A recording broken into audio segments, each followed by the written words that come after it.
साधना prime news, क्योंकि सच जरूरी है। कश्मीर पर बेहद गंभीर नजर आ रही है केंद्र की सरकार। घाटी के बिगड़े हालात पर विपक्ष को विश्वास में लेने की कोशिश। गृह मंत्री राजनाथ सिंह ने कांग्रेस अध्यक्ष सोनिया गांधी और जम्मू कश्मीर के पूर्व मुख्यमंत्री उमर अब्दुल्ला से की पूरे मसले पर चर्चा। प्रधानमंत्री नरेंद्र मोदी की केन्या के राष्ट्रपति केन्याता के साथ हुई महत्वपूर्ण बैठक। द्विपक्षीय संबंधों को मिला नया आयाम। PM Modi state of house में उन्हें दिया गया गार्ड ऑफ ऑनर। यूपी सरकार के green UP clean UP mission का आगाज हुआ। कानपुर देहात में मुख्यमंत्री अखिलेश यादव ने वृक्षारोपण किया। एक दिन में 5 करोड़ पौधे लगाने के लिए वन विभाग को बधाई दी। मिशन को सक्सेस बताया। कानपुर में आरएसएस की राष्ट्रीय कार्यकारिणी की बैठक जारी। मोहन भागवत की अध्यक्षता में हो रही है यह बैठक। आरएसएस के सभी पदाधिकारी बैठक में मौजूद। और अंतर्राष्ट्रीय ज्योतिषी बिजान दारूवाला की बड़ी भविष्यवाणी। कहा मैं भगवान नहीं, लेकिन दावा करता हूं कि 2017 में हरीश रावत बनेंगे मुख्यमंत्री। उत्तराखंड में फिर बनेगी कांग्रेस की सरकार।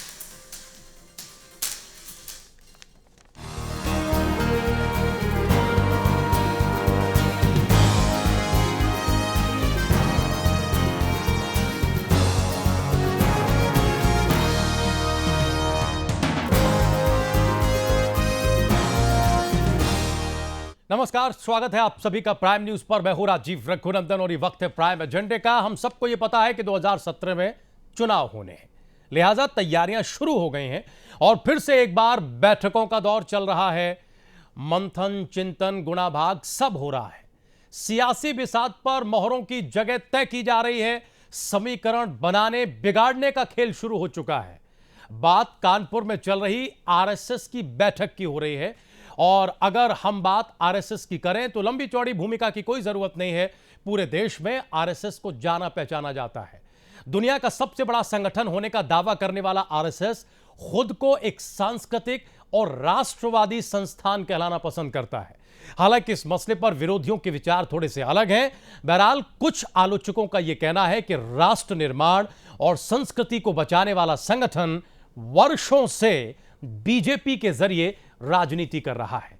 बीजेपी को हर चुनाव में जीत दिलाने के लिए आरएसएस का कैडर पूरे समर्पण के साथ काम करता है। आरएसएस का कैडर चुनावी दिनों में प्रचार की कमान संभालता है, घर घर जाकर कमल खिलाने की कोशिश करता है। लेकिन सवाल इसके बाद यह उठता है कि इसे खुले तौर पर मान क्यों नहीं लिया जाता, स्वीकार क्यों नहीं कर लिया जाता।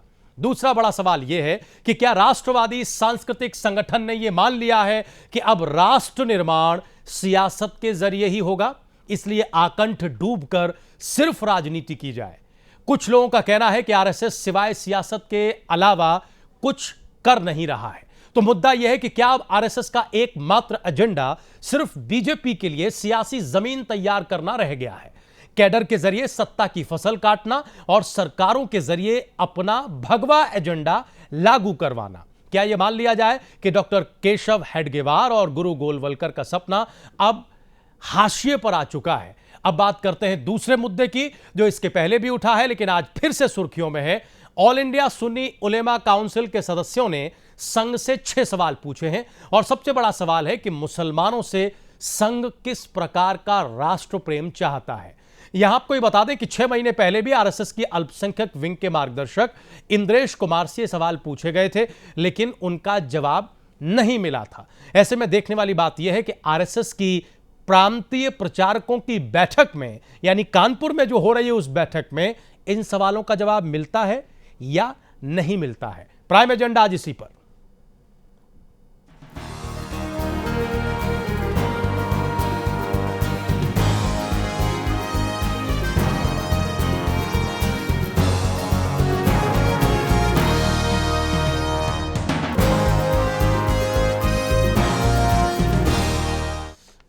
कई खास मेहमान आज की इस डिबेट में हमारे साथ मौजूद हैं। हम अपने मेहमानों से आपका परिचय कराएं, इससे पहले वो सवाल बता दें जो पूछे गए हैं आरएसएस से। और ये कोई नई बात नहीं है, इससे पहले भी जैसा कि हमने शुरुआत में जिक्र किया, ये सवाल पूछे गए। क्या आरएसएस भारत को हिंदू राष्ट्र मानता है?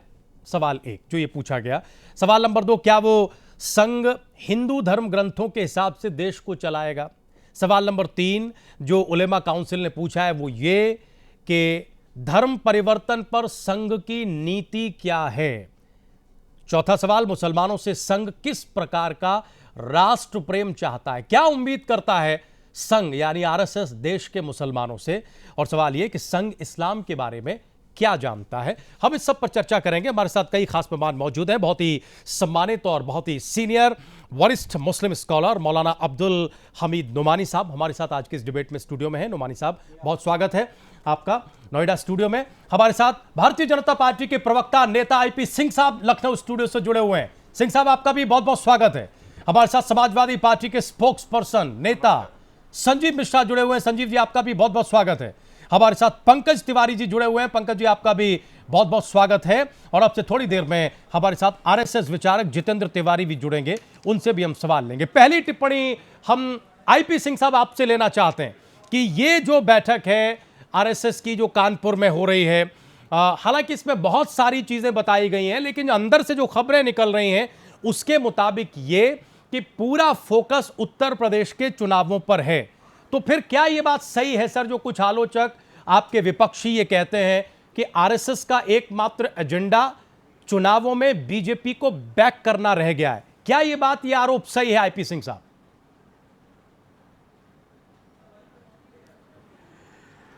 देखिए रघुनंदन जी, आप देश के माने जाने पत्रकार हैं, आपकी बड़ी साख और विश्वसनीयता पूरे देश में है। लेकिन 91 वर्ष हो गया संघ की स्थापना को। 27 सितंबर 1925 को संघ की स्थापना हुई और तब से लेकर बहुत लंबा, मतलब एक सदी होने को आ रहा है, संघ अनवरत सांस्कृतिक राष्ट्रवाद और राष्ट्रवाद को लेकर काम करता रहा है। और संघ ने जोड़ने का बीड़ा उठाया है। देश कैसे दुनिया में, इस देश की साख और विश्वसनीयता आगे बढ़े, कैसे दुनिया में भारत अपने पैर पर खड़ा हो सके, कैसे आम नागरिक और भारत की संविधान की रक्षा और सुरक्षा हो सके। इस नाते संघ ने कभी भी तमाम संघ को 2 बार प्रतिबंधित भी करने का काम हुआ, उसके बाद भी संघ रुका नहीं बल्कि चला है। आज देश की आत्मा कहा जाता है संघ परिवार को, राष्ट्रीय स्वयंसेवक संघ को, एक ऐसा ऑर्गेनाइजेशन जिसके पास कुछ नहीं है, जिसकी सारी योजनाएं, सारे कार्यक्रम खुले आसमान के नीचे होता है। संघ जोड़ने में विश्वास करता है, देश संविधान। लेकिन आईपी सिंह साहब, फिर ऐसा आरोप क्यों लग रहा है? और आत्मा कभी भी शरीर को, फिर ऐसा आरोप सर क्यों लग रहा है कि सांस्कृतिक राष्ट्रवाद से अब कोई मतलब रह नहीं गया? अब तो एकमात्र उद्देश्य, एकमात्र लक्ष्य यह है कि बीजेपी को चुनाव में कैसे जिताया जाए, उसके लिए फील्डिंग कैसे की जाए, रणनीति कैसे की जाए। और तमाम पैनल इस बात से सहमत होगा कि हम देख भी रहे हैं पिछले कुछ वर्षों में ऐसा ही हुआ है, चाहे बिहार, आसाम, दिल्ली, कुछ ऐसी स्थिति है आईपी सिंह साहब। नहीं रघुनंदन जी, उत्तर प्रदेश में अगर 2002 से लेकर 2016 है, 17 में चुनाव होना है और संघ की अनवरत बैठकें पूरे देश में होती रहती हैं। चूंकि उत्तर प्रदेश देश का बहुत बड़ा राज्य है, 25 करोड़ आबादी उत्तर प्रदेश की है। संघ का बहुत सा बड़ा कार्य उत्तर प्रदेश में चलता आ रहा है 91 वर्षों से।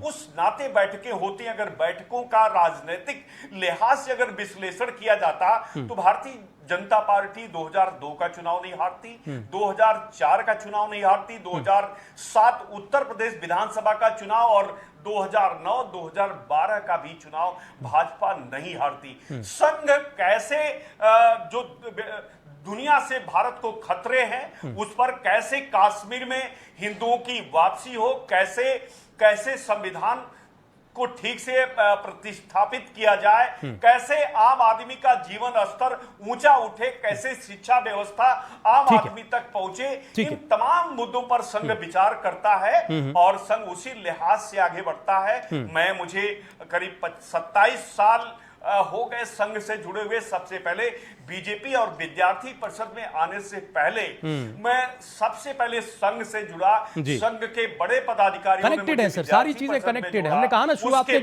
बताने की जरूरत नहीं, सब पता है। हम दरअसल आरएसएस के प्रवक्ता और उनके विचारक का वेट कर रहे हैं, इस वजह से हम मूल सवाल से थोड़ा दूर हैं।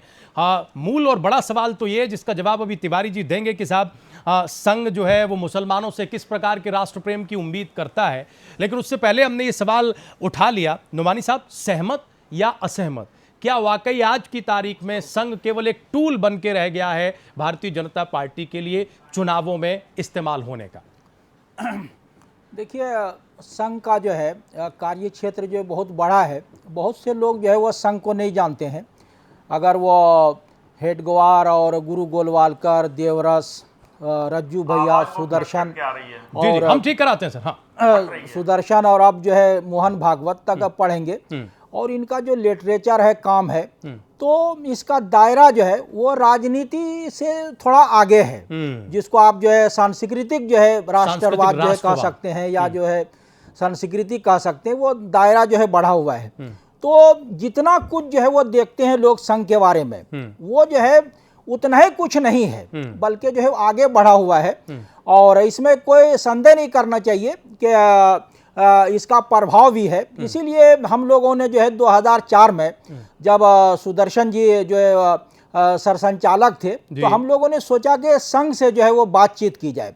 तो राम माधव और विष्णु हरि डालमिया और सुदर्शन जो है वो हम लोगों ने सबने बातचीत की और हमने महसूस किया कि अगर जो है वो संघ और अन्य संगठन, जो मुस्लिम संगठन अगर मिल के जो है वो देश हित में काम करेंगे और जो दोनों के बीच में या जो अन्य समुदाय के बीच में जो भ्रांतियां हैं, गलतफहमियां हैं, वो दूर हो जाए, तो देश के लिए जो बड़ा काम होगा। लेकिन जो है संघ में, बीजेपी में कुछ ऐसे लोग भी हैं जो वो मूल मुद्दों से हट के जो है वो सांप्रदायिकता और जो है सांप्रदायिकता और फिरका परस्ती की तरफ जो है वो बढ़ जाते हैं, जिससे जो है वो गलत जो है मैसेज जाता है।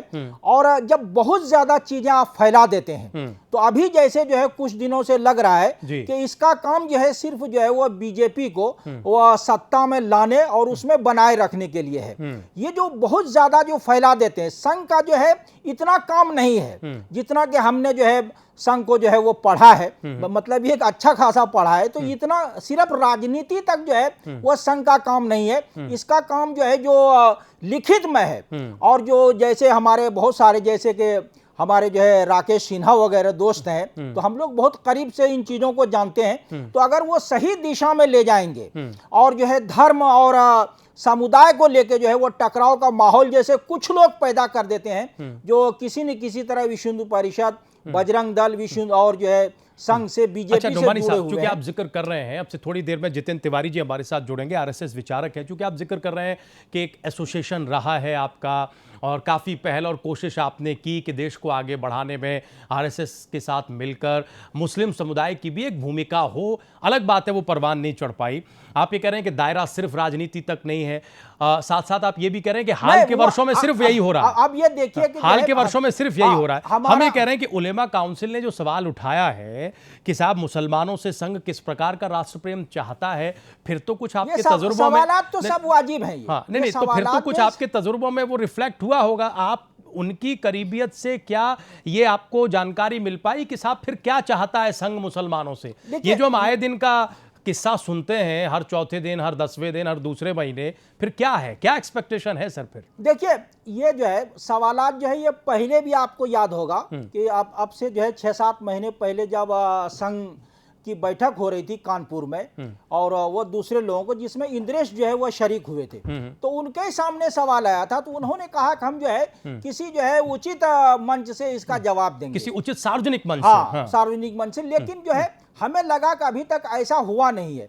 अगर सवाल जो है खड़े होते हैं तो भ्रांतियों को जो है, भ्रम को दूर करने के लिए जवाब जो है, उत्तर जो है वो सामने आना चाहिए, लेकिन आया नहीं। हमने जो है खुद महसूस किया, हमारे संगठन ने, कि जो है संघ जो है वो देश में एक जो है वो ताकत है, जो संघ की अनदेखी करना जो है वो सही नहीं है। तो ये जो है ये होना चाहिए। ये तो लेकिन यह है कि ये होगा कैसे, ये वो उसमें जो है वो बात जो है वो आगे नहीं बढ़ पाती है। ये जो धर्म की बात आ जाती है, इस्लाम की बात आती है, हिंदुत्व की बात आती नहीं है। सर, हमारा सवाल ये था कि को क्या इस प्रश्न का उत्तर आपको मिला कि संघ मुसलमानों से क्या उम्मीद रखता है, राष्ट्र प्रेम कैसा चाहता है, क्या आप इस बात का जवाब खोज पाए उनके करीब जाके? देखिए, ये बात जो है वो आगे नहीं बढ़ पाई। हमें लगा कि जो है दूसरे तीसरे मरहले में जब हमारी बातचीत हुई तो हमें लगा कि संघ के लोग जो है वो परेश में जो है नहीं आना चाहते हैं। अच्छा। हाँ, तो वो जब ये बात परेश में आ गई तो हम लगा ये लोग जो है वो पीछे हटने लगे और उन्होंने बातचीत का सिलसिला जो बंद कर दिया। तो मैं कहता हूं कि जो है यानी कोई मुकम्मल बात सामने आ ही नहीं पाई, वो चूंकि परेश में बात आ गई तो उन लोगों ने कहा कि ये बात परेश में नहीं आना चाहिए। ठीक है सर, मुकम्मल बात सामने आ पाई हो या ना आ पाई हो, रोक सकते हैं, लेकिन हर बात का जवाब देने के लिए जितेंद्र तिवारी जी हमारे साथ आ चुके हैं।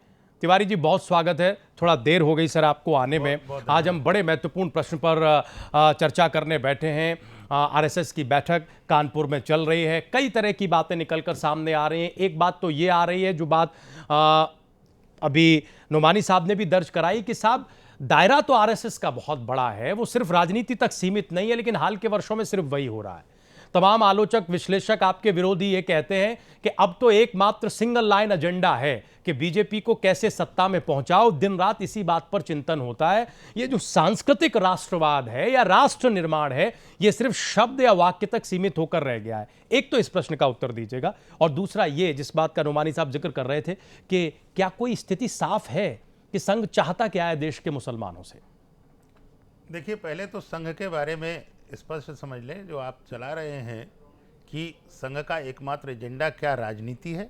सबसे पहले समझ लेना चाहिए कि संघ का प्रारंभिक दिन से एजेंडा समाज नीति है और राष्ट्र नीति है। राजनीति अगर समाज नीति और राष्ट्र नीति का अंग अगर आप मानते हैं तो वो भी उससे अलग करके नहीं देखी जा सकती। जब समाज का एक अंग राजनीति भी है तो आप ये नहीं कह सकते कि आप समाज नीति में और राष्ट्र नीति में सब कुछ करें, लेकिन जो गाइडिंग फोर्स है जिसके कारण से बहुत सारे निर्णय होते हैं, उस राजनीति को आप बिल्कुल अछूत और एक कोने में छोड़कर आप चल दें। पहली बात तो ये स्पष्ट समझ लें कि संघ का एजेंडा समाज को जागरूक करने का है, जागरूक करके वोट लेने का। देखिए, आप अपनी ओर से कुछ मत जोड़िए, जो मैं कह रहा हूं मुझे कहने दीजिए। आपको जो समझना है उसमें कोई दिक्कत नहीं है। वोट लेना ये भारतीय जनता पार्टी का काम है, राष्ट्रीय स्वयंसेवक संघ का काम नहीं है। ना आज तक भारतीय जनता पार्टी ने कभी, नेवर एवर, मैं आप फिर कह रहा हूं आपसे, किसी भी राजनीतिक दल के लिए अपील नहीं की है। संघ ने ये कहा है कि राम मंदिर का निर्माण करने वाले, धारा 370 हटाने वाले, इस देश में समान नागरिक संहिता लागू करने वाला जो भी दल है या और लोग भी जो भी आते हैं, अगर वो लोग खुलकर इसको स्वीकार करते हैं तो हमारे लोगों को उसके बारे में सोचना चाहिए। क्या इसकी कोई और दल अगर ऐसा नहीं करता है तो जो दल ऐसा कर रहा है उसको उसका लाभ, वो भी कहां कर रहा है? नहीं, वो कर रहे, देखिए उसके, देखिए जैसे बाकी दल कर रहे हैं वैसे वो भी कर रहा है। रघुनंदन जी, उसके लोग इसको अपने घोषणा पत्र में कर रहे हैं। आप कांग्रेस से कहिए कि वो कम से कम घोषणा पत्र में ले आए। अगर आप ऐसा मुकर कहते हैं, आपने इसका मतलब आप सिर्फ चीजें घोषणा पत्र में आ जाए, देखिए हम वो उसके लिए प्रयास कर रहे हैं। हमको सर वही तो प्रयास नहीं दिख रहा। मामला अदालत में है। आप जिस बात उन्होंने तो उत्तर प्रदेश में कह दिया कि चुनावी मुद्दा तक नहीं होगा। हम इस पर बात तिवारी सर, उन्होंने तो उत्तर प्रदेश में ये भी कह दिया कि चुनावी मुद्दा नहीं होगा। वो उनके लिए बिल्कुल चुनावी मुद्दा नहीं है। आप सहमत इस बात से? वो राष्ट्र का मुद्दा है, वो चुनावी मुद्दा नहीं है। आपने कहा ना कि अभी तो हम उस सियासी दल के साथ हैं। आपने कहा अभी हम उस सियासी दल के साथ हैं जो, हमने नहीं कहा कॉमन सिविल कोड के साथ हैं। नहीं, वो कॉमन राष्ट्र, मैंने आपको कहा संघ ने नेवर एवर किसी भी राजनीतिक दल का समर्थन करने को नहीं कहा, सिवाय बीजेपी के। संघ ने बिल्कुल, सिवाय बीजेपी के संघ ने बिल्कुल ये कहा। दूसरी बात और स्पष्ट कर दूं, कोई इसमें छुपाव दुराव नहीं है। आज की डेट में बहुत हम स्पष्ट कहते हैं, संघ के लोगों ने बहुत स्पष्ट कहा है कि हमारे से हमारे विचार, हम समविचारी दल है, वो हमसे विचार करने आता है। हमारे परिवार के सर वो विचार करने नहीं आता सर, वो ही विचार करने आता है। तो बाकी लोग आए, सबके लिए बाकी लोगों को आप बुलाते नहीं, बाकी लोगों को सर आप बुलाते नहीं। आप बुलाइए बाकी लोगों को, कॉल करिए जैसे आप बीजेपी के लोगों को कॉल करते हैं। समाजवादी पार्टी के लोग आए, कांग्रेस के लोग आए, हमसे भाई इनको तो आप बुलाते भी हैं ना कई बार, इनको तो आप अपनी उस समाज नीति में, अच्छा Congress party, Samajwadi party, BSP, ये भी उसी समाज का हिस्सा है क्योंकि आप समाज नीति और राष्ट्र नीति की बात कर रहे हैं सर। रघुनंदन जी, आपकी जानकारी के लिए मैं बता दूं, राष्ट्रीय स्वयंसेवक संघ की ओर से मैं बहुत पुख्ता जानकारी बता रहा हूं, अनेक विषयों पर अनेक बार बाकायदा अभियान चला के सभी कांग्रेसी सांसदों के यहाँ, उनकी अध्यक्षा के यहाँ, बाकी और दलों से भी जिन मुद्दों पर, जैसे राम सेतु का मुद्दा आया, बाकी चीजें आई और भी कई सारे विषय आए, उनको पत्र भेजे जाते हैं, उनसे संपर्क किया जाता है, उनसे मिलने की कोशिश की जाती है। अगर वे ही अपने राजनीतिक कारणों से हमसे खुलेआम मिलने से बचते हैं तो इसमें संघ कुछ नहीं कर सकता। संघ पूरे समाज का, पूरे इस भारत में जो भी नागरिक हैं उनका खुले दिल से स्वागत करता है, किसी भी विषय पर संवाद करने में। फिर ये क्यों रिफ्लेक्ट हो रहा है तिवारी जी कि आप सिर्फ और सिर्फ यानी आरएसएस एक टूल बन के रह गया है बीजेपी को सत्ता में पहुंचाने के लिए, उनके लिए रणनीति बनाने के लिए, उनके लिए वोट मांगने के लिए, ऐसा रिफ्लेक्ट क्यों हो रहा है? देखिए वो राष्ट्र नीति, वो समाज नीति, वो सांस्कृतिक राष्ट्रवाद, ये सब नीचे क्यों चला गया है सर? हम सिर्फ ये जानना चाहते हैं, फिर हम जरा लखनऊ स्टूडियो जाते हैं। जिनकी दृष्टि राजनीति से आगे नहीं बढ़ती, क्षमा करें रघुनंदन जी, चाहे वे किसी भी दल के सदस्य हों, कुछ पत्रकार हों या किसी भी स्तर पर बैठे हों, जिनकी दृष्टि राजनीति से आगे बढ़ती ही नहीं है, जो सिर्फ वहीं अटके हुए हैं, उन्हें केवल उतना दिखता है जिन्होंने समाज में, आप देखिए एकल विद्यालय से लेके और ग्रामीण स्तर तक संघ इतना व्यापक काम कर रहा है, हर क्षेत्र में काम कर रहा है और उसके कार्यकर्ता दिनों दिन बढ़ते जा रहे हैं। अभी पिछले दिनों जो प्रशिक्षण वर्ग हुए हैं, हजारों हजार कार्यकर्ताओं ने प्रशिक्षण दिया है और अभी भी, जिसमें आप कह रहा हूं, अभी जो बैठक हो रही है जिसको लेके आज सारी चर्चा शुरू हुई, ये बैठक आज की निर्धारित नहीं है। जो संघ को जानते हैं उन्हें पता है कि होली से पहले एक अखिल भारतीय कार्यकारिणी की बैठक होती है, दिवाली से पहले एक बैठक होती है और इन प्रशिक्षण शिविरों के बाद हर वर्ष जुलाई में देश के किसी भी हिस्से में प्रांत प्रचारकों का प्रशिक्षण और उसकी एक बैठक होती है। ये बैठक रूटीन है, लेकिन इस बैठक में डिस्कस किए जाने वाला मुद्दा रूटीन नहीं है तिवारी जी। देखिए मुद्दा उत्तर प्रदेश का चुनाव, मुद्दा समाज है और समाज हम आएंगे सर, उस पर आएंगे, लेकिन आपने चूंकि कहा कि जो समाज को जानते हैं, लखनऊ स्टूडियो से हमारे साथ सारे ऐसे ही मेहमान हैं जो समाज के अलग अलग तबकों से आते हैं और उत्तर प्रदेश के सामाजिक समाज शास्त्र का इन्हें अच्छा खासा ज्ञान है। हम सिंह साहब को जोड़ चुके ही हैं, हम जरा एक बार संजीव मिश्रा जी को जोड़ लें, समाजवादी पार्टी के लीडर हैं। संजीव मिश्रा साहब, सहमत हैं इस बात से जो बात तिवारी जी कह रहे हैं या वहां जो बात आईपी सिंह साहब ने कही, वाकई दृष्टि दोष दूसरे पक्ष में ही है, वाकई राजनीति मंतव्य सिर्फ आप लोगों का है, संघ वही कर रहा है जो पिछले 50, 60 और 90 वर्षों से करता आया है?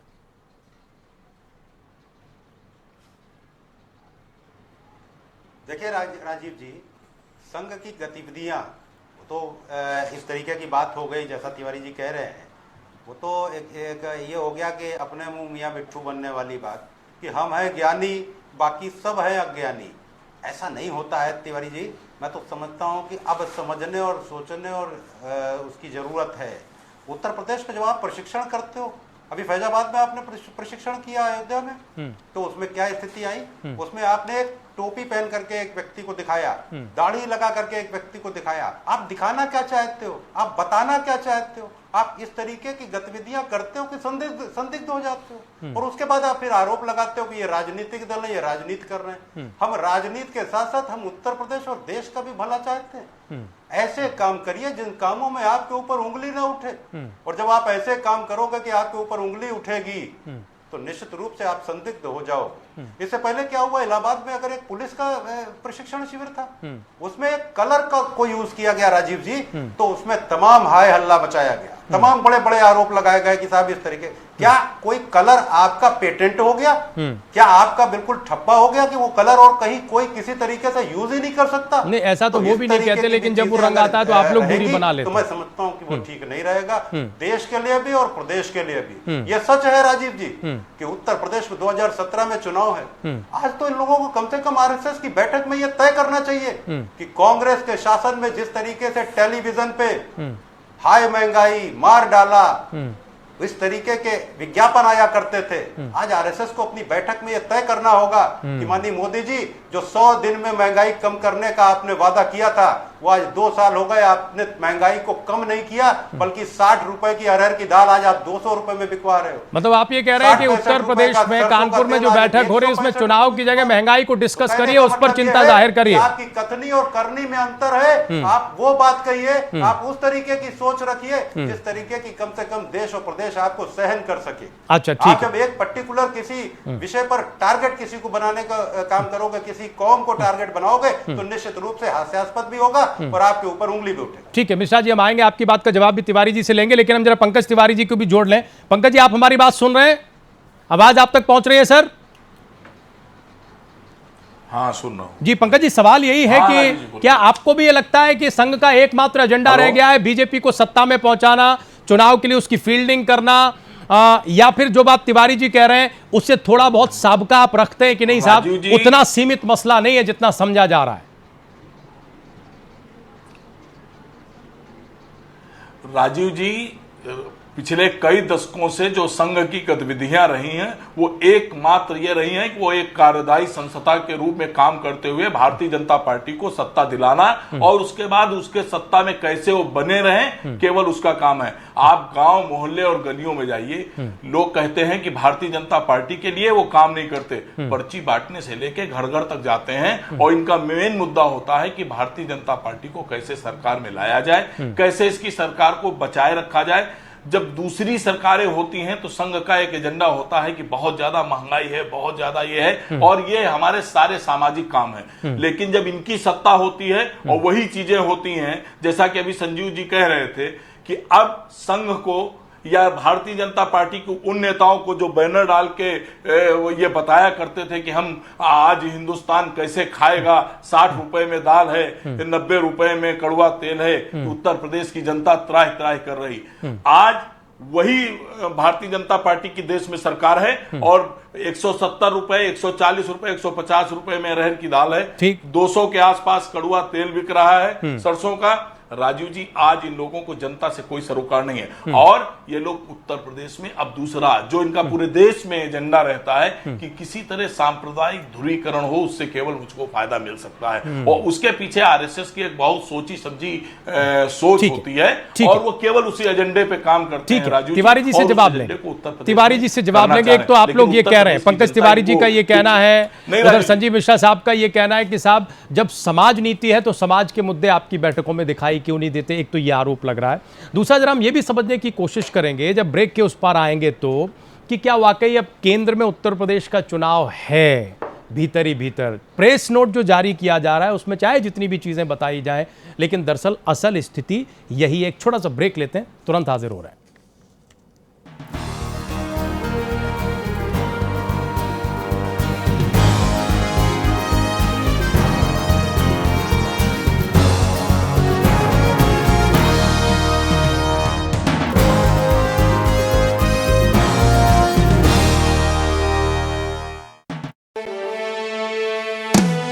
हर वर्ग को मिले मौके भरपूर, सभी वादे हुए पूरे, विकास से नहीं रहा कोई दूर। तरक्की की राह पर बढ़ रहा है उत्तराखंड, 4 वर्ष की यात्रा अखंड, आगे बढ़ता उत्तराखंड। अल्पसंख्यक समुदाय की विशिष्ट आवश्यकताओं के अनुरूप योजनाओं को संचालित कर समुदाय को विकास की मुख्य धारा में लेने के लिए ठोस पहल कर रही है मुख्यमंत्री हरीश रावत के नेतृत्व की सरकार। मुख्यमंत्री हुनर योजना प्रारंभ, तकनीकी शिक्षा के क्षेत्र में हुनर के माध्यम से अल्पसंख्यक बच्चों को रोजगार की मुख्य धारा से जोड़ने का निर्णय। योजना के क्रियान्वयन में मदरसों को भी जोड़ा जा रहा है। अल्पसंख्यक प्रतिभावान छात्रों को परीक्षा की तैयारी के लिए विभिन्न स्तरों पर प्रोत्साहन राशि दी जा रही है। अल्पसंख्यक स्वरोजगार के लिए अल्पसंख्यक वित्त निगम द्वारा 25% सब्सिडी के साथ ऋण उपलब्ध कराया जा रहा है। मदरसों की पढ़ाई को मान्यता, मदरसा बोर्ड का गठन, मदरसा बोर्ड की नियमावली जल्द। अल्पसंख्यक महिलाएं अपने पैरों पर खड़े होकर पुरुषों के साथ कंधे से कंधा मिलाकर अपने परिवार और समाज के विकास में भागीदार बने। इसके लिए उनकी तकनीकी और उच्च शिक्षा के लिए 3 महिला ITI और 2 महिला डिग्री कॉलेज बनाए जा रहे हैं। राय सिख समुदाय के मेधावी छात्र छात्राओं के लिए केसर सिंह स्मृति सहायता कोष, देश विदेश में उच्च शिक्षा के लिए ब्याज मुक्त ऋण उपलब्ध कराए जाने के लिए Maulana Azad education finance foundation का गठन। आगे बढ़ता उत्तराखंड।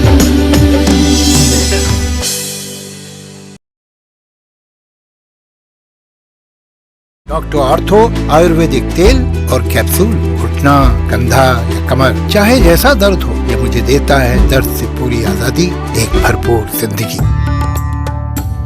आधा मिनट आपके चाहने वालों के साथ आपको दिन भर की खुशी देता है।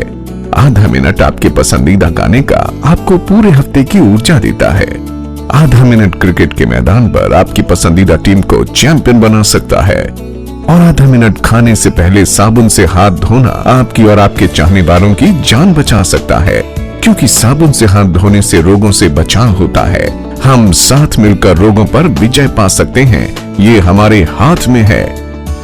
स्वच्छ भारत मिशन, एक कदम स्वच्छता की ओर। पेयजल आपूर्ति मंत्रालय, भारत सरकार। अगर इस तरीके की कोई हरकतें कर रहे हैं तो आपके हिसाब से क्या होना चाहिए? मैं तो कैपिटल पनिशमेंट का हामी हूँ। क्यों समाज किन्नरों के साथ सौतेला व्यवहार करता है? हमारे लिए सिर्फ या तो देह व्यापार छोड़ रखा है या तो उन्होंने क्या ना भीख मांगना छोड़ रखा है। महिलाओं को प्यार और ममता की मूरत कहा जाता है। मैं जब रात में लौटता था तो वो सेक्स के लिए तो तैयार होती थी, लेकिन खाना मैं अपना खुद से लेता था। कैसे बैलेंस करती हैं आप सभी रिश्तों को अपने काम के साथ? मेरी इस सफलता का राज मेरे परिवार के पुरुषों में छुपा हुआ था। एक एसिड अटैक का विक्टिम किस दर्द से होकर गुजरता है? सोसाइटी के तमाचे होते हैं जो हमें इतना मारते हैं कि हमें वहाँ पे खड़े नहीं होने देती। देखिए जिंदगी हर रविवार सुबह 11 बजे सिर्फ प्राइम न्यूज पर, क्योंकि सच जरूरी है। प्राइम न्यूज उपलब्ध है टाटा स्काई के चैनल नंबर 533, एयरटेल के चैनल नंबर 263 पर, डेन नेटवर्क के चैनल नंबर 344 और 348 पर, और नेट विजन के चैनल नंबर 209 पर। प्राइम न्यूज, क्योंकि सच जरूरी है। अब आपका पसंदीदा न्यूज चैनल साधना प्राइम न्यूज आ गया है आपके स्मार्टफोन पर भी। नमस्कार, बहुत स्वागत है आप सभी का प्राइम न्यूज पर। मैं हूं Rajiv Raghunandan. Android user Google Play Store में जाकर Sadhna prime news live type करें, साधना प्राइम न्यूज के आइकॉन को सेलेक्ट करें और इंस्टॉल करें। ऐसा करने के बाद आप सभी खबर लाइव देख सकेंगे। आपको साधना प्राइम न्यूज कभी भी कहीं भी देखना है तो आप साधना प्राइम न्यूज का ऐप डाउनलोड कर सकते हैं। फिर देर किस बात की, फौरन अपना स्मार्टफोन उठाइए और न्यूज, स्पोर्ट्स, एंटरटेनमेंट से जुड़ी ताजा तरीन खबरों के लिए लाइव जुड़िए।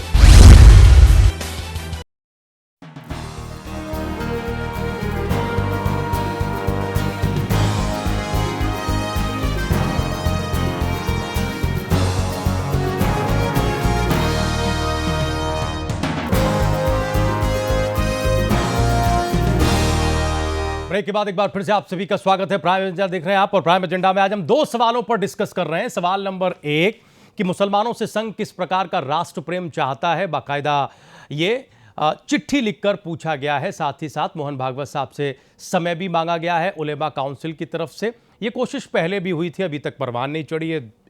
दूसरा सवाल कि साहब ऐसा क्यों तमाम आलोचक और विरोधी कह रहे हैं कि संघ का जो राष्ट्रव्यापी एजेंडा है वो अब कहीं सीमित दिखाई देता है, और राजनीति और बीजेपी के लिए चुनाव का माहौल, तैयारी, रणनीति, यही सब ज्यादा फोकस में है। कई खास मेहमान हमारे साथ मौजूद है। आज हमारे साथ जितेंद्र तिवारी साहब हैं, आरएसएस थिंकर, आरएसएस विचारक। हमारे साथ मौलाना अब्दुल हमीद नुमानी साहब हैं, मुस्लिम स्कॉलर। हमारे साथ बीजेपी के प्रवक्ता नेता आईपी सिंह साहब हैं, समाजवादी पार्टी के नेता प्रवक्ता संजीव मिश्रा जी हैं, पंकज तिवारी हमारे साथ हैं, कांग्रेस पार्टी के नेता प्रवक्ता। सभी मेहमानों का एक बार फिर से बहुत स्वागत। हम तिवारी जी के पास आए चूंकि लखनऊ के दोनों ही मेहमानों ने टिप्पणियां की हैं संघ को लेकर। इससे पहले हम आईपी सिंह साहब से एक सवाल जरूर जानना चाहते हैं। आईपी सिंह साहब, अभी तिवारी जी कह रहे थे कि हम किसी राजनीतिक दल के पास नहीं जाते, हमारी तो जो अपील है वो सबसे एक ही है। अब ये तो संयोग है कि आपकी और इनकी विचारधारा एक ही जगह मिल जाती है, एक ही जगह बैठ जाती है। क्या ये बात सही है?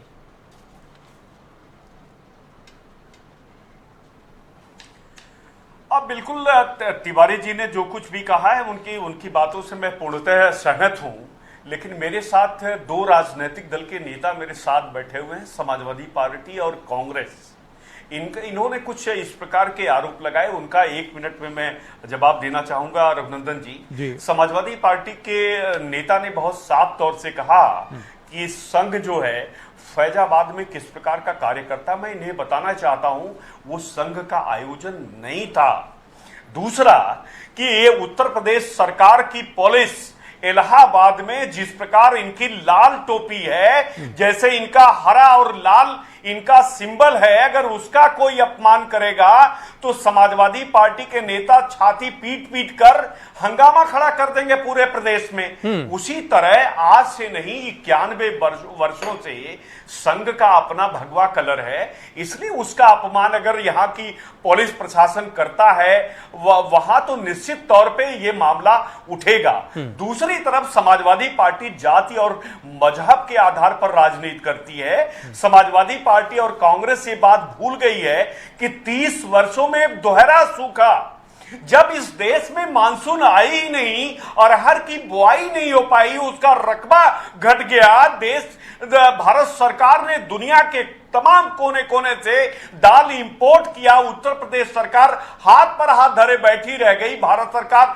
निवेदन करती रही कि जो स्टॉक आया है उत्तर प्रदेश सरकार सस्ते दामों पर लेकर भारत सरकार दे रही है उसे बेचे, लेकिन यहाँ के मुख्यमंत्री और सरकार हाथ पर हाथ धरे बैठी रह गई।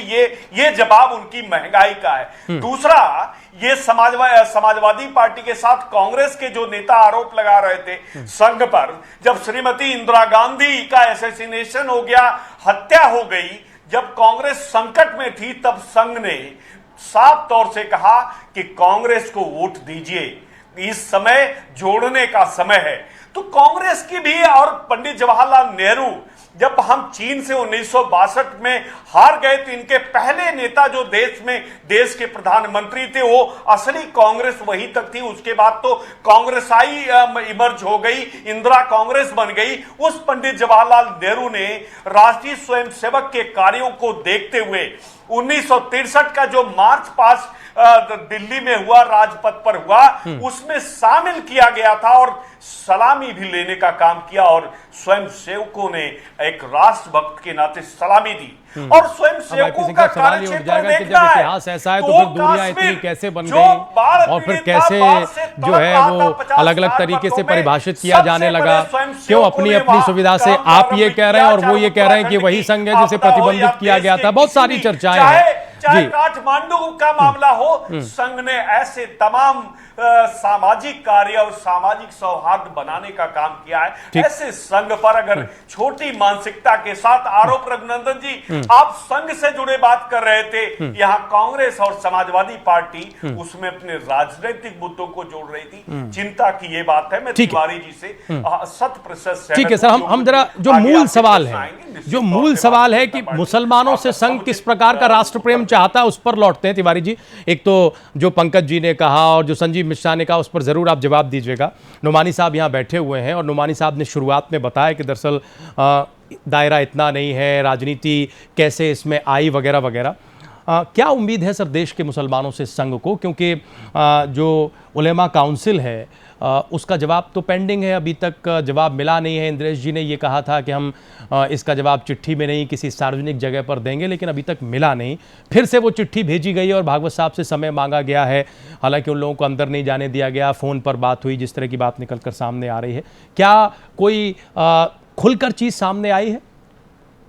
देखिए, संघ का कुछ भी, संघ भले ही अपने कार्यक्रम कैसे करता हो, क्योंकि वो एक निजता का विषय है, स्वयंसेवक अपने काम करते हैं, लेकिन कुछ भी ऐसा नहीं है जो छुपा हुआ है। किसकी राष्ट्रनीति कैसी हो, हर एक राष्ट्र की राष्ट्रनीति होती है जो राज्य नहीं है। राष्ट्र ये कैसा है, ये अनादिकाल से एक राष्ट्र है, उस राष्ट्र में हर तरह के लोग हमेशा से रहे हैं।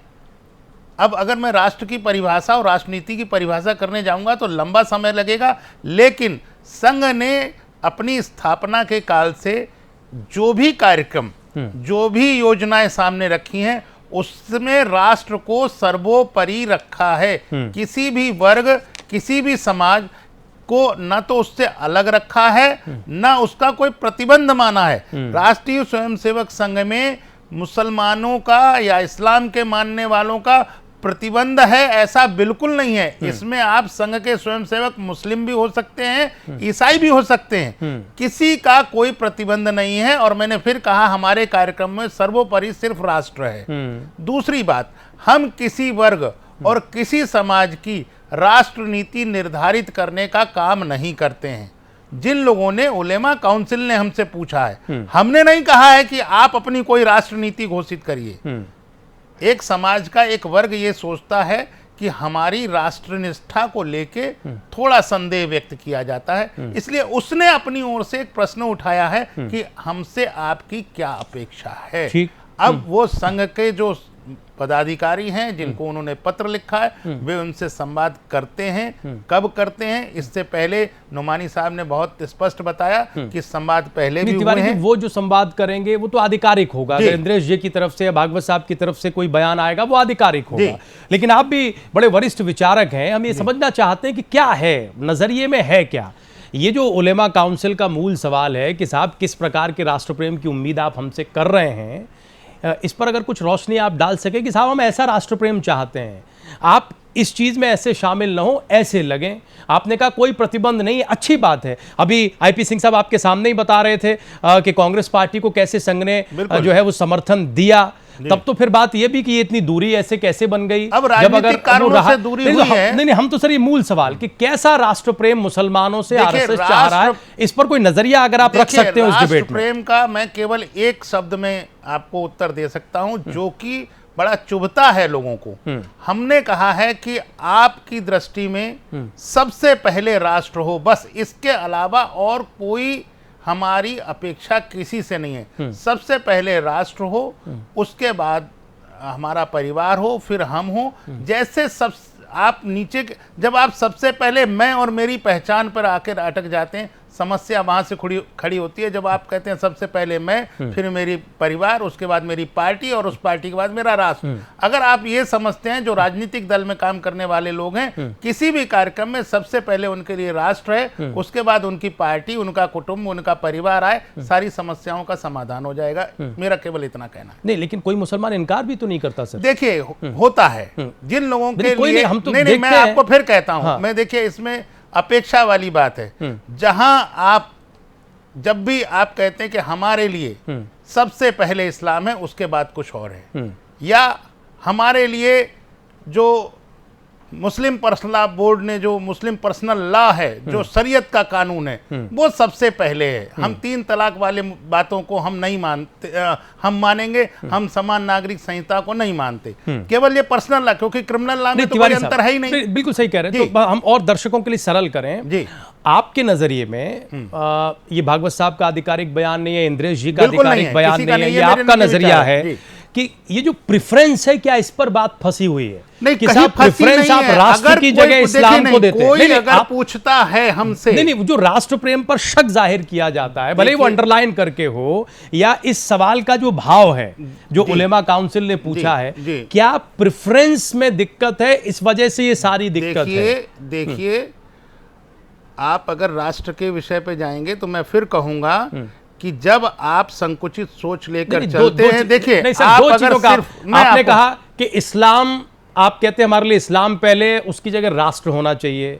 आप कहते हैं शरीयत हमारे लिए पहले, उसकी जगह राष्ट्र होना चाहिए। अगर ये प्रेफरेंस ऐसे हो जाए कि राष्ट्र, इस्लाम, शरीयत, तो फिर सब ठीक ठाक, फिर कोई आपत्ति नहीं, फिर वेलकम, फिर प्रेम और सौहार्द। नहीं, प्रेम और सौहार्द अभी भी है। अगर कोई ये पूछता है कि राष्ट्र नीति में क्या हो, तो मैंने केवल इतना कहा, राष्ट्र नीति में राष्ट्र सबसे पहले हो। नुमानी साहब, क्या जो समस्या है उसकी जड़ हमने पकड़ ली है, जो तिवारी साहब के नजरिए में रिफ्लेक्ट हो रही है, क्या वाकई दिक्कत यहीं पर है? अगर ये सॉल्व हो जाए तो सब सॉल्व हो जाए। नुमानी साहब, देखिए, आपने सवाल जो है वो बहुत जो है बुनियादी किया है और वह बिल्कुल साफ है, लेकिन यह है कि राष्ट्रवाद और देश प्रेम जो है वो उसकी जो परिभाषा और जो उसकी शैली क्या होगी, क्या तरीका, कैसे जो है आप चाहते हैं, ये एक बुनियादी सवाल है। अब एक माँ के बाप के जो है 5-6 बेटे हैं, तो जाहिर है कि सब बेटे जो है वो एक ही भाव से और एक स्तर पे प्रेम नहीं करते हैं। लेकिन यह है कि प्रेम करते हैं तो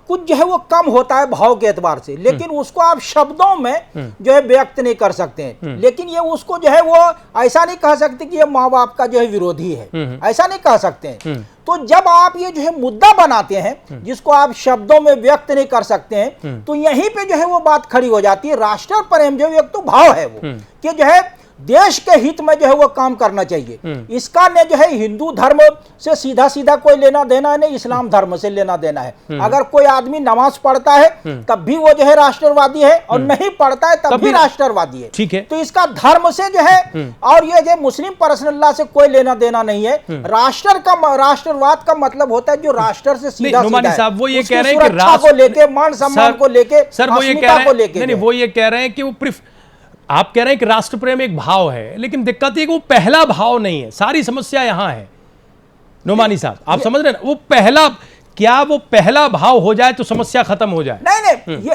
इसको शब्दों में, आप भाव को शब्दों में कैसे जो है व्यक्त करेंगे? वो तो आदमी के आचरण से पता चलता है ना कि वो देश से जो है किस तरह का जो है वो प्रेम कर रहा है।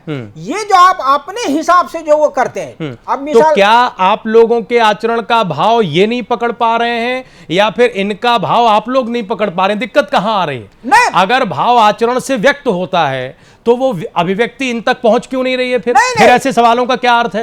नहीं, वो जब आप जो है वो अपनी तरह से जो है आप जो है वो भारत माता का एक चित्र बना के जो है उस पे आप ये कहते हैं कि इस पे चित्र पे, लेकिन कंपेल नहीं करते वो? तो हम उसको नहीं, वो चित्र बनाते होंगे अपने लिए, लेकिन वो ये नहीं कहते कि आप इस चित्र की ही पूजा करें, उस पर कोई दबाव नहीं है। इस पर सैकड़ों बार डिबेट हुई है। अगर आप जो है वो चित्र को जो है अलग कर देते हैं तो जो है कोई दिक्कत ही नहीं है। ये चित्र जब बनाते हैं, उसको जब भाव को बाहर करते हैं, जो है वो जो है जब उसको आप रूप देते हैं तब जो है वो दिक्कत नहीं, वो रूप देते हैं अपने लिए, लेकिन वो किसी को कंपेल नहीं करते। वो किसी पर दबाव नहीं बनाते कि साहब आप इसी रूप में पूजा करेंगे। आपकी भाव की अभिव्यक्ति आपके रूप में हो सकती है, ठीक है। वो अगर आप इसको जो है वो छोड़ दें कि जो है आप जो है उसको जो है रूप नहीं दे रहे हैं और उस भाव को रहने दे रहे हैं, सिर्फ जो उसके आचरण से आप पता लगा रहे हैं, तो फिर कोई मुद्दा ही नहीं रह जाएगा, कोई मुद्दा नहीं रह जाएगा। जैसे एक प्रश्न मेरा है, संक्षेप में करिए सर, क्योंकि हम तिवारी जी से बहुत ही इंटरेस्टिंग डिबेट का पॉइंट हम तिवारी जी से लेना चाहते हैं इस बात का जवाब। इस देश में लागू होनी चाहिए कि नहीं? देखिए, गुरु गोलवालकर ने खुद कहा कि अननेचुरल है। आप जो है हमारी पहचान को खत्म क्यों कर सकते हैं? उसका मुस्लिम पर्सनल लॉ से राष्ट्रवाद का क्या लेना देना है? आप जो है देश के प्रेम जो भाव होना चाहिए वो एक होना चाहिए, धर्म एक नहीं होना चाहिए, और जो पूजा पद्धति एक नहीं होना चाहिए, और पर्सनल लॉ जो एक नहीं होना चाहिए। अगर हम फिर कॉमन सिविल कोड पर अटक जाएंगे, ये गलत अटक जाएंगे। हम तो आरएसएस की बैठक को लेकर चर्चा कर रहे हैं। सिंह साहब, इस पर लंबी चर्चा करेंगे अगली बार। हम तिवारी जी से एक जवाब देंगे। हम संजीव मिश्रा जी आ रहे हैं आपके पास, हम पंकज जी आपके पास भी आ रहे हैं, लेकिन तिवारी जी इस बात का जवाब। एक दिक्कत आपने बताई प्रेफरेंस में, बजाय इसके कि वो एक्सेप्ट होती है, एक दूसरी दिक्कत यहां से चली गई। वो ये कह रहे हैं कि राष्ट्र प्रेम एक तरीका भाव है और भाव आचरण से व्यक्त होता है, आप किसी चित्र में कैद नहीं कर सकते। वो ये कह रहे हैं कि आप चित्र से चीजों को आजाद कर दीजिए, हमें वहां कोई दिक्कत नहीं है। देखिए, ऐसा है कि हम किसी भी बात को जनरलाइज ना करें। समस्या खड़ी होती है जब एक वर्ग विशेष, देखिए इस देश में हजारों तरह के मजहब, अनेक तरह की पूजा पद्धति, अनेक प्रकार के लोग, अनेक भाषा, अनेक बोली, अनेक क्षेत्र, उसके बाद भी सबको ये लगता है कि राष्ट्र एक है। उनकी राष्ट्र निष्ठा पर कभी भी न किसी ने सवालिया निशान लगाया, न उन्होंने पूछा कि आपकी हमारी राष्ट्रनीति क्या होनी चाहिए। सिख अलग विचारधारा के हैं, अलग अलग तरीके से पूजा करते हैं। बौद्ध इस देश में पैदा हुए, बड़ी संख्या में विश्व में गए, किसी ने नहीं पूछा। मुस्लिम समाज अगर ये पूछ रहा है तो उसको ये समझना पड़ेगा उलेमाओं को कि उनकी राष्ट्रनिष्ठा पर कब कब और क्यों सवाल या निशान लगते हैं। ये पहला प्रश्न उसको सोचना पड़ेगा कि हमारी राष्ट्रनीतिता संदिग्ध कब होती है। संदिग्ध तब होती है जब उनके, चाहे वो जामा मस्जिद के इमाम हो, चाहे अन्य प्रकार के लोग हों, मैं किसी का नाम नहीं लेना चाहता, लेकिन एक नहीं अनेक बार, और चाहे वो हैदराबाद के जो सांसद हैं और जो विधायक हैं, उनके ओर से खुले मंच पर हजारों लाखों की भीड़ में जब वो कहते हैं 5 मिनट के लिए पुलिस हटा लो, हम बता देंगे कि हम में क्या है, तब ये सवाल खड़े होते हैं कि अगर आपके लिए इस्लाम सब, क्यों आपने केवल एक जो मुंबई का हत्यारा है जिसने बंबई पे हमला किया, आपने उसको अपना भाई किस आधार पे कहा? क्या वो आपका हम मजहब है? आप राजनीति के चलते एक देश के हमलावर को बेचारा और मासूम कहेंगे? तब आपकी राष्ट्रनीतिता पे सवाल उठता है जब आप पाकिस्तान में। सर, ये सारी आपत्तिजनक चीजें हैं, बिल्कुल हैं तिवारी जी। लेकिन वहीं दूसरी तरफ जिनका आप जिक्र कर रहे हैं, उन्होंने कहा कि बगदादी के 100 टुकड़े कर दूंगा मैं अगर हमारे सामने आ जाए, तो क्या फिर उसका स्वागत हुआ संघ की तरफ से? बिल्कुल, जो भी इस देश पर आंख उठाने वाला है, अगर कोई ऐसा क्या हुआ सर, हम तो स्पेसिफिकली पूछ रहे हैं, आपने जिस बात का जिक्र किया, आप हर चीज पे क्या संघ ने फिर इस बात का स्वागत किया कि नहीं ये बात बिल्कुल ठीक कही जा रही है और इस बात में राष्ट्र प्रेम राष्ट्रभक्ति सबसे ऊपर दिखाई देती है? इस राष्ट्रीय स्वयंसेवक संघ के उसमें जो इस देश के अंतिम मुस्लिम शासक थे, उनका नाम लेके राष्ट्रीय मुस्लिम मंच अपने आप काम कर रहा है, बहुत अच्छा काम कर रहा है और उनके बीच में काम कर रहा है। मुस्लिम महिलाओं के को भी उन्होंने जो है उनके प्रशिक्षण, उनके अध्ययन, सब तरह के काम कर रहा है। अगर आप ठीक है, छोटा कमेंट हम संजीव मिश्रा जी से और पंकज जी से ले लें। संजीव मिश्रा जी, आप क्या सोचते हैं, पेच कहां फंसा हुआ है? क्यों उलेमा काउंसिल को यह पूछना पड़ता है कि संघ किस प्रकार का राष्ट्र प्रेम चाहता है? दिक्कत काउंसिल की तरफ से है या फिर संघ की तरफ से है? संक्षेप में जब बताइएगा सर। देखिए राजीव जी, तिवारी जी ने बड़ी अच्छी बातें कही और इनका 7 दिन का जो प्रशिक्षण शिविर, जो राष्ट्रीय परिषद की बैठक है, वो भी उत्तर प्रदेश में होने जा रही है, इसका स्वागत है। लेकिन स्वागत तब है, इसमें कोई दो राय नहीं कि इनका उसमें एजेंडा कुछ और होगा, लेकिन हमारा भी आग्रह है कि अगर उसमें वाकई में अगर एजेंडे में रखना है तो जेएनयू का प्रकरण रखिए, जम्मू कश्मीर का भी प्रकरण रखिए। जेएनयू में आज आप 10-12 लोगों को जो संदिग्ध थे, जिनको दिखाया जा रहा था टीवी पे, आज तक आप पकड़ नहीं पाए। और जम्मू कश्मीर में जिस तरीके से राष्ट्रीय ध्वज लेकर के नौजवान अगर चल रहे थे, आपने उन पर लाठीचार्ज कराई। आपकी सरकार, सवाल तो आपको बीजेपी से करना चाहिए। तो कहने का मेरा मतलब ये, एजेंडों में अगर ये भी रखा जाए कि महंगाई और भ्रष्टाचार और काले धन का क्या हुआ और क्या हुआ। संजीव जी, ये सारे सवाल आप भारतीय जनता पार्टी से पूछिए, समाजवादी पार्टी के प्रवक्ता अगर ये भी रखा जाए, और उत्तर प्रदेश की समाजवादी सरकार ने और उत्तर प्रदेश के मुख्यमंत्री ने जो वादे किए थे वो 3 और 3.5 साल में ही बस ठीक है सर, उस पर तो चर्चा ही नहीं है सर संजीव जी से, उस पर तो चर्चा ही नहीं है सर। हम जरा पंकज जी को जोड़ लें, तिवारी जी, पंकज तिवारी जी, अगर आप सारे राजनीतिक दलों को एक साथ लेकर के चलना चाहते हो और वाकई में आपकी समाज में आप बड़ा रूप रखना चाहते हो, तो इन सब चीजों को रख करके जब बैठक करोगे, तो पंकज जी दिक्कत कहाँ है? पंकज तिवारी जी देखेगा। लेकिन अगर आप बस ठीक है सर, हो गया। संजीव मिश्रा जी हो गया सर, समय नहीं, हम जरा पंकज जी को सुन लें। पंकज तिवारी जी, दिक्कत कहाँ है आपके नजरिए में? जितेंद्र तिवारी, बोलिए पंकज जी। अभी मैं जितेंद्र तिवारी जी को सुन रहा था, आरएसएस के बहुत विचारक है, उन्होंने आरएसएस की भूमिका को बहुत विस्तार से रखा, लेकिन अभी इन्होंने कहा कि इस्लाम के ऊपर अब इस्लाम को और देशभक्ति से राजीव जी जोड़ने की आवश्यकता नहीं है।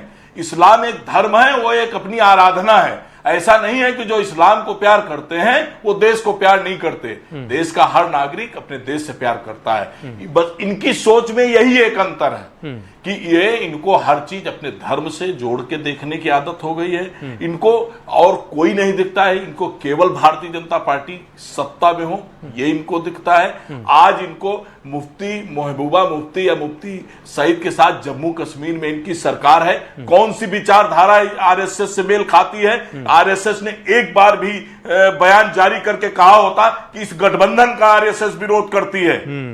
जम्मू कश्मीर में सरकार बनती या न बनती, ये पता चलता है कि आप अपने विचार पे, अपने कार्यक्रम पे, आप अपनी राष्ट्रनीति पे मुफ्ती मोहम्मद सईद और महबूबा की सरकार में शामिल होने के बाद आप राष्ट्रनीति की बात करते हैं, आप उस सरकार को समर्थन देते हैं, उसके बाद कहते हैं कि ये राजनीति है। आपकी राजनीति केवल यहां तक रह गई है राजीव जी कि ये केवल भारतीय जनता पार्टी किस तरह सत्ता में आए, केवल इसलिए। जब भारतीय जनता पार्टी सत्ता में नहीं होती तो आपके कार्यक्रम अलग होते हैं। जब भारतीय जनता पार्टी सत्ता में आ जाती, एक बार भारत के प्रधानमंत्री आपका सवाल पहुंच गया सर, बहुत पॉइंटेड सवाल आपने जवाब देने का मौका दीजिए। पॉइंटेड सवाल पंकज जी को आपत्ति किस बात पर है? क्या पंकज जी ये सुन लीजिए, सुन लीजिए, कोई काम नहीं करेंगे, सुन लीजिए। पंकज जी केवल एक लाइन में बता दें, आपको आपत्ति है कि भारतीय जनता पार्टी ने मुफ्ती मोहम्मद सईद या महबूबा सईद इनसे अगर गठबंधन कर लिया है तो क्या वे लोग राष्ट्र विरोधी थे जिनके साथ भारतीय जनता पार्टी ने गठबंधन करके कोई राष्ट्र विरोधी काम किया है? आप बताएं, आप उनको राष्ट्र विरोधी मानते हैं? और अगर आप मानते हैं तो आपने उनके साथ सरकार क्यों नहीं? आप सरकार के पहले कहते थे कि मुफ्ता मोहम्मद सईद और महबूबा सईद पीटीपी राष्ट्र विरोधी कार्यों में नहीं, आप बताइए, आप उनको राष्ट्र विरोधी मानते हैं?